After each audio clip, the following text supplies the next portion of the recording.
Hello everyone, welcome to the channel knowledge bell. अगर आप हमारी इस ongoing Sainik school entrance exam की सीरीज़ से रेगुलरली कनेक्टेड हैं तो आपको पता होगा कि लास्ट वीडियो में हमने इंग्लिश ग्रामर के क्वेश्चंस किए थे जो सैनिक स्कूल में पास्ट ईयर में पूछे जा चुके हैं। उसी वीडियो में मैंने आपसे कहा था कि नेक्स्ट वीडियो एंटोनिम्स और सिनोनिम्स से रिलेटेड होगा, क्योंकि एंटोनिम्स और सिनोनिम्स बहुत ही फ्रीक्वेंटली पूछे जा रहे हैं सैनिक स्कूल एंट्रेंस एग्ज़ाम में। तो चलिए इस वीडियो को स्टार्ट करते हैं। और आज के वीडियो में हम एंटोनिम्स और सिनोनिम्स के कुछ क्वेश्चंस करने वाले हैं, जिससे आपको एक आइडिया हो जाएगा कि एंटोनिम्स और सिनोनिम्स से किस टाइप के क्वेश्चंस आते हैं।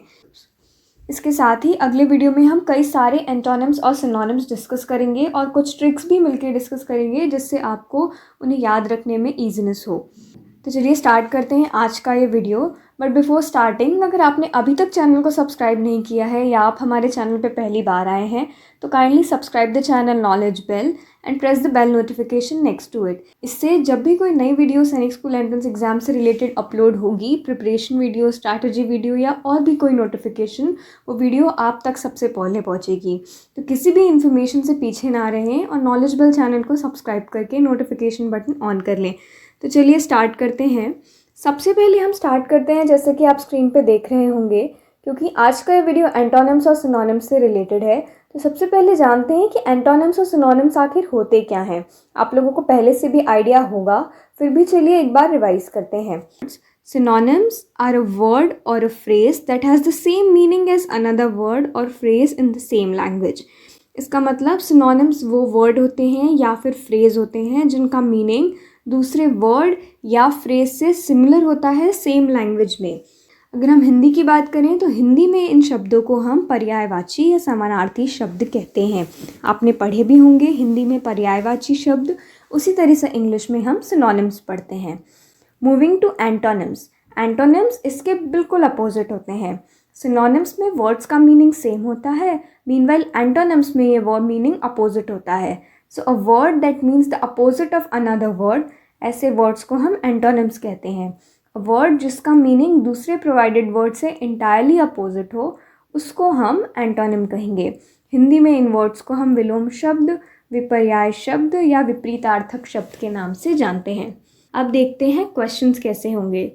तो पहला क्वेश्चन आप देखिए, which of these words is closest in meaning to the provided word. इनमें से दिए गए कौन से शब्द प्रोवाइडेड वर्ड के सिमिलर मीनिंग का है। तो आगे आने वाली हर स्लाइड में आपको एक वर्ड दिखेगा और उससे रिलेटेड 4 ऑप्शंस होंगे। तो उन 4 ऑप्शंस में से हमें बताना है कि कौन सा वर्ड क्लोजेस्ट मीनिंग का वर्ड है प्रोवाइडेड वर्ड के। तो ये क्वेश्चन सिनोनिम के लिए क्वेश्चन है। सिंस क्लोजेस्ट मीनिंग कहा है, आप क्वेश्चन में देखिए, सैनिक स्कूल एंट्रेंस एग्जाम में भी आपको ऐसा ही क्वेश्चन आएगा कि प्रोवाइडेड वर्ड के लिए कौन सा वर्ड का मीनिंग क्लोजेस्ट है। डायरेक्ट वो आपसे नहीं पूछेंगे कि which of the following is a synonym, पूछ भी सकते हैं, पर पास्ट ईयर के क्वेश्चंस में देखा गया है तो उन्होंने अभी तक ऐसा कभी नहीं पूछा है कि सिनोनिम बताइए। मोस्टली वो कहते हैं कि प्रोवाइडेड वर्ड का क्लोजेस्ट मीनिंग का वर्ड कौन सा है। तो ये क्वेश्चन की लैंग्वेज पे भी आप ध्यान दीजिए ताकि आप एग्जाम में कंफ्यूज ना हो जाए। तो which of these word is closest in meaning to the word provided. नीचे दिए गए वर्ड्स में से कौन सा वर्ड प्रोवाइडेड वर्ड के मीनिंग के सबसे क्लोज है। That means a question synonym से रिलेटेड है। तो चलिए क्वेश्चंस देखते हैं। फर्स्ट वर्ड है रिमोट। रिमोट ऑप्शंस प्रोवाइडेड हैं, A automatic, B distant, C savage और डी मीन। तो इन 4 ऑप्शंस में से हमको बताना है कि रिमोट वर्ड के सिमिलर कौन सा ऑप्शन होगा। तो अगर आपको इसका आंसर पता है तो आप इसे कमेंट में मेंशन कर सकते हैं, I will be checking them. और अगर नहीं तो चलिए हम इसका आंसर डिस्कस करते हैं। तो रिमोट वर्ड सिमिलर है, रिमोट वर्ड का मीनिंग सिमिलर है ऑप्शन बी वर्ड डिस्टेंट के। तो याद रखिए करेक्ट आंसर है B distant. Remote word is the synonym of word distant. Question number 2 है ग्रेशियस। ग्रेशियस ऑप्शन ए है pretty, option B clever, option C pleasant, option B D present. Answer पता हो तो आप कमेंट में mention कर सकते हैं। तो याद रखिए इसका करेक्ट आंसर होगा option C pleasant.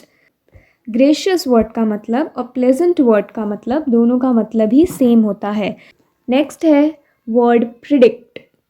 Predict option A foretell, option B decide, option C prevent और ऑप्शन डी डिस्कवर। तो करेक्ट आंसर होगा इसका foretell, option A foretell correct option होगा। प्रिडिक्ट आपने कई बार सुना भी होगा। प्रिडिक्ट हम कहते हैं कि हमने पहले से किसी सिचुएशन को प्रिडिक्ट कर लिया। कई बार हम कहते हैं कि हमने आने वाली किसी सिचुएशन को पहले से प्रिडिक्ट कर लिया, या फिर कहीं अर्थक्वेक आने वाला होता है तो न्यूज़ में आपने देखा होगा कि साइंटिस्ट ने पहले से ही अर्थक्वेक को प्रिडिक्ट कर लिया था, अर्थक्वेक का पैमाना प्रिडिक्ट कर लिया था। तो इस प्रिडिक्ट वर्ड का इन्होंने यहाँ पे सिनोनिम पूछा था। तो प्रिडिक्ट मतलब उन्होंने आने वाली किसी चीज़ को पहले से बता दिया, और यही मतलब है हमारे आंसर ए फोरटेल का। किसी भी होने वाली चीज़ को पहले से बताना, उसको हम प्रिडिक्ट करना या फोरटेल करना कहते हैं। ऑप्शन बी देखें, डिसाइड। तो डिसाइड का मतलब होता है किसी चीज़ का निश्चय करना, किसी चीज़ को डिसाइड करना कि ऑप्शन ए या ऑप्शन बी में से कौन सा करेक्ट आंसर है। आप मार्क करने से पहले इसे डिसाइड करते हैं, तो वो हो गया डिसाइड करना। प्रिवेंट मतलब किसी चीज़ से रुकना, किसी चीज़ को दूर रखना, किसी चीज़ को प्रिवेंट करना। जैसे मलेरिया से बचने के लिए, मलेरिया से को प्रिवेंट करने के लिए आप मॉस्किटो नेट्स का यूज़ करते हैं, तो वो हो गया प्रिवेंट करना। मीनवाइल डिस्कवर करना मीन्स किसी चीज़ को खोजना, किसी चीज़ को खोजना मतलब डिस्कवर करना। तो करेक्ट आंसर याद रखिए, प्रिडिक्ट का के लिए करेक्ट वर्ड है ए फोरटेल। फोर्थ वर्ड है हमारा saccharine. Options are A salty, B sweet, C arid या फिर डी क्विल्ट। तो याद रखिए इसका करेक्ट ऑप्शन है ऑप्शन बी स्वीट।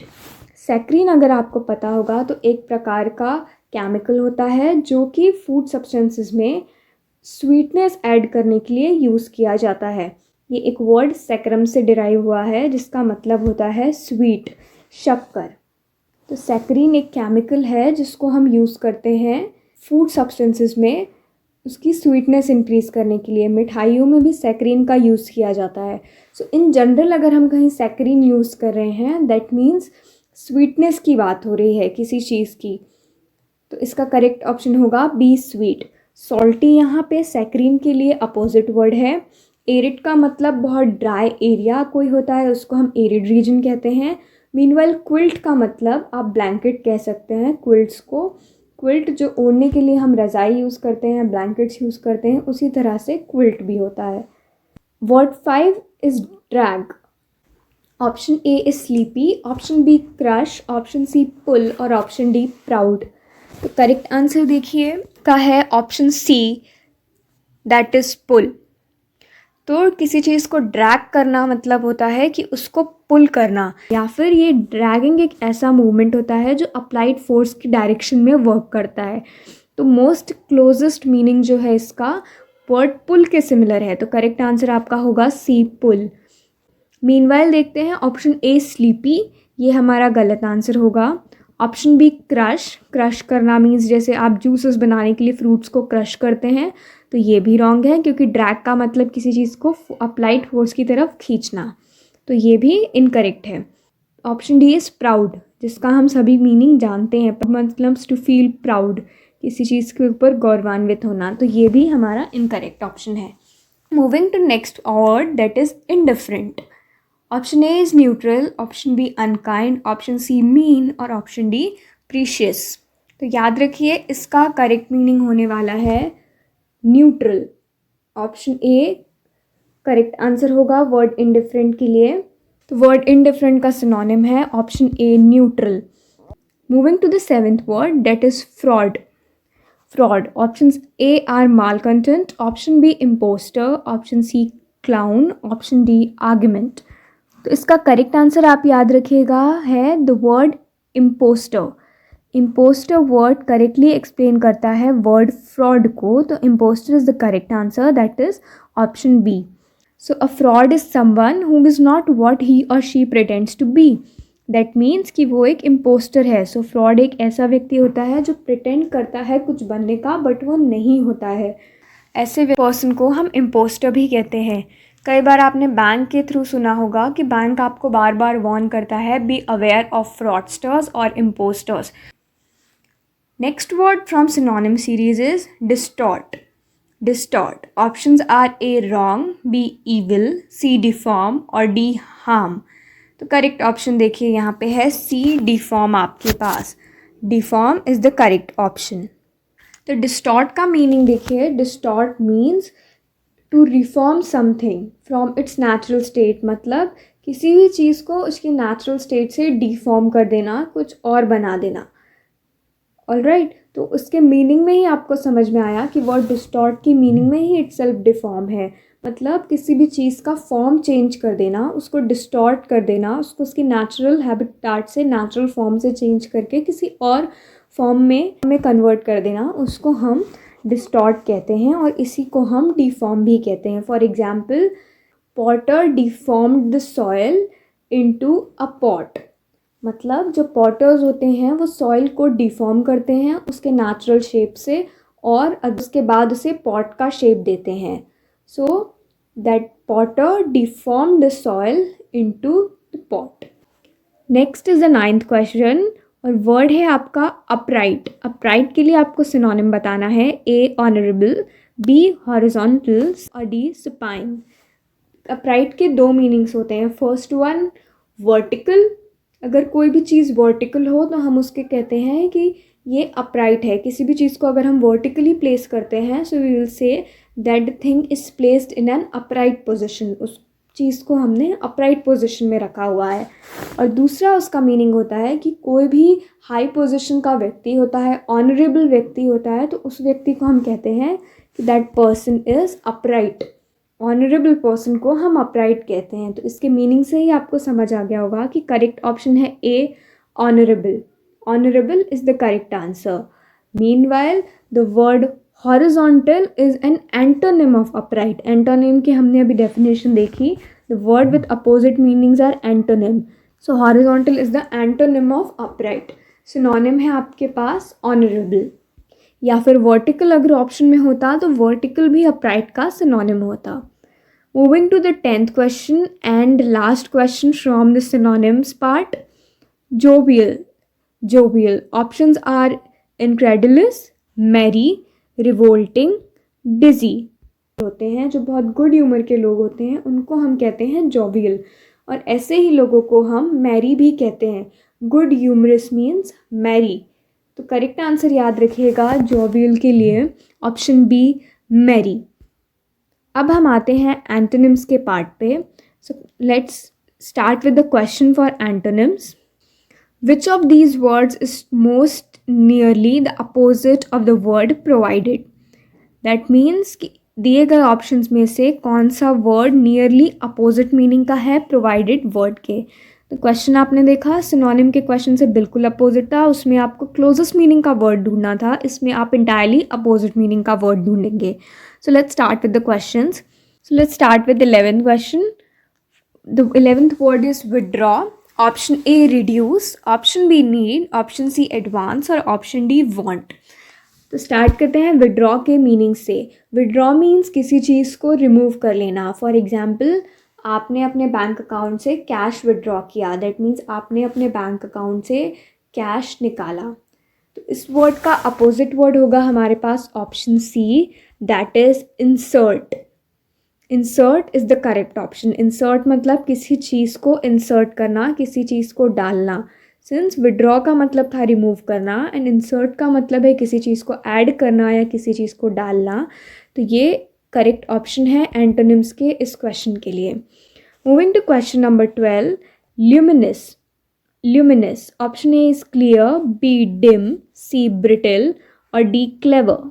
तो याद रखिए इसका करेक्ट आंसर होगा बी डिम। ल्यूमिनस का मीनिंग होता है रेडिएटिंग रिफ्लेक्टिंग लाइट। बहुत स्ट्रॉन्ग कहीं से लाइट आ रही हो तो उसको हम ल्यूमिनस कहेंगे। वेल लाइटेड एरिया होगा, रेडिएटिंग एरिया होगा तो उसको हम ल्यूमिनस कहेंगे। ल्यूमिनस बल्ब्स आपने देखे होंगे, ल्यूमिनस बल्ब्स आपने सुना होगा उनके बारे में। ल्यूमिनस बल्ब क्योंकि वो लाइट रेडिएट करते हैं इसलिए ऐसी चीज़ों को हम ल्यूमिनस कहते हैं। Meanwhile the word dim, dim का मतलब होता है अंधेरा, डार्क एरिया, उसको हम डिम कहेंगे। डिम लाइटेड भी आपने कई बार सुना होगा, जहाँ पे लाइटिंग्स बहुत लो होती हैं ऐसी लाइटिंग को हम डिम लाइटेड कहते हैं। सो ल्यूमिनस का अपोजिट वर्ड होगा B dim. Moving to the 13th question, the word is heartfelt and options are A loving, B insincere, C unhealthy and D humorous. तो देखिए, द वर्ड हार्टफेल्ट का meaning होता है expressing one's genuine feeling, मतलब अपनी genuine feelings को express करना is called as heartfelt. तो अब इसका हमको अपोजिट वर्ड देखना है। तो देखिए, option B is the correct answer, insincere. Insincere is the opposite word for heartfelt. Question 14 है sapient and options are A hunched, B strong, C simple और डी सिमियन। सेपियंट का मतलब होता है possessing great wisdom, having great wisdom या फिर sage. So अगर किसी के पास ग्रेट विजडम हो, इंटेलिजेंस हो, तो उसको हम कहेंगे सेपियंट। सेपियंट। तो इसका अपोजिट मतलब हो सकता है सिंपल। सिंपल इसका करेक्ट आंसर होगा, opposite of sapient. Moving to the question 15, that is include. Options are A insist, B alone, C exclude and D away. So include is a very simple word और spelling से भी आपको idea लग रहा होगा that the correct answer is option C exclude. So the word opposite to that of include is exclude. Moving to question 16, that is optimist, and we have to found the opposite word. तो options देखते हैं, pacifist, pessimist, atheist, narcotics। तो correct answer याद रखिए इसका है B pessimist। Optimist is someone जो हमेशा पॉजिटिव डायरेक्शन में सोचे, एंड इसका अपोजिट वर्ड है B pessimist। These are the pair of antonyms. Word 17 is kind और इसका हमको अब अपोजिट वर्ड देखना है। तो ऑप्शंस देखते हैं, ए क्रूएल, बी क्रूशियल, सी क्रिटिकल और डी कीन। तो काइंड का अपोजिट वर्ड होगा क्रूएल, जो आपने कई बार सेंटेंसेस में भी सुना होगा that the boy was very kind. For example, that the boy was very kind, he was helping poor people. Kind का अपोजिट वर्ड है cruel. Cruel. Alright, next is question 18, that is vacant. Vacant. Vacant का मतलब खाली। Vacant, खाली। Options are A occupancy, B occupied, C obvious और D rational. तो यहाँ पे देखिए करेक्ट आंसर है बी ऑक्यूपाइड। वेकेंट का अपोजिट वर्ड है बी ऑक्यूपाइड। वेकेंट का मतलब होता है कोई भी चीज़ खाली होना, मीनवाइल ऑक्यूपाइड का मतलब होता है कि वो स्पेस ऑक्यूपाइड है। फॉर एग्जाम्पल, होटल का एक रूम वेकेंट है, मीनवाइल होटल का एक रूम ऑक्यूपाइड है। आपके बाजू की सीट वेकेंट है एंड मीनवाइल आपने ये सीट अपने फ्रेंड के लिए ऑक्यूपाई करके रखी है। तो आप इसका मीनिंग समझ रहे हैं। B is the correct answer, occupied. यहाँ पे देखिए दो सिमिलर ऑप्शंस प्रोवाइडेड हैं, ऑक्यूपाइड और ऑक्यूपेंसी। तो ये आपको कंफ्यूज करने के लिए है, तो बहुत केयरफुल रहिए इसके साथ। ऑप्शन बी करेक्ट आंसर होगा, ऑक्यूपाइड। क्वेश्चन 19 है वर्ड रेयर। रेयर के लिए ऑप्शंस प्रोवाइडेड हैं, ए इंडिफरेंट, बी टेरेबल, सी कॉमन और डी एनीवे। तो रेयर कोई भी ऐसी चीज़ होती है जो बहुत इजीली ना मिले। फॉर एग्जांपल, रेयर एलिमेंट्स हैं हमारे पास, जो एलिमेंट्स बहुत इजीली नेचर में नहीं मिलते, ऐसी चीज़ों को हम रेयर कहते हैं।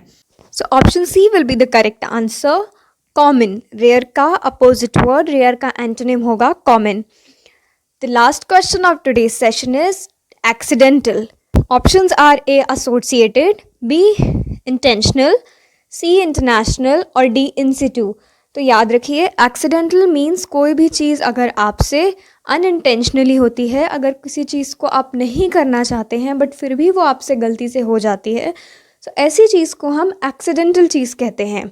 वाइल इफ़ कोई चीज़ आपने वेल प्लान मैनर में की हुई हो तो उसको आप इंटेंशनल कहते हैं। सो करेक्ट ऑप्शन होगा B intentional. Intentional is the word opposite to that of accidental. तो इसके साथ ही हमारा आज का ये सेशन यहाँ पे एंड होता है। नेक्स्ट सेशन में हम डिस्कस करेंगे एंटोनिम्स और सिनोनिम्स के कुछ पेयर, और इसके साथ ही इंग्लिश ग्रामर के और भी इम्पॉर्टेंट वीडियोस चैनल पे आपके लिए आने वाले हैं, क्योंकि इंग्लिश एक बहुत ही इम्पॉर्टेंट पार्ट है सैनिक स्कूल एंट्रेंस एग्ज़ाम का। आने वाले सभी वीडियो से जुड़े रहने के लिए अगर अभी तक आपने चैनल को सब्सक्राइब नहीं किया है तो काइंडली सब्सक्राइब कर लें और उसके साथ ही बेल नोटिफिकेशन भी ऑन कर लें, ताकि जब भी कोई वीडियो चैनल पे अपलोड हो तो वो आप तक सबसे पहले पहुँचे। इसके साथ ही अगर आपको ये वीडियो पसंद आया हो तो काइंडली लाइक करें और कमेंट करें। इसके साथ आप ये भी बता सकते हैं कि कोई पर्टिकुलर टॉपिक है जिसमें आपको डिफ़िकल्टी है तो वो भी आप मेंशन कर सकते हैं और उस पर हम वीडियो बनाएंगे और साथ में उसके क्वेश्चंस डिस्कस करेंगे। Thank you.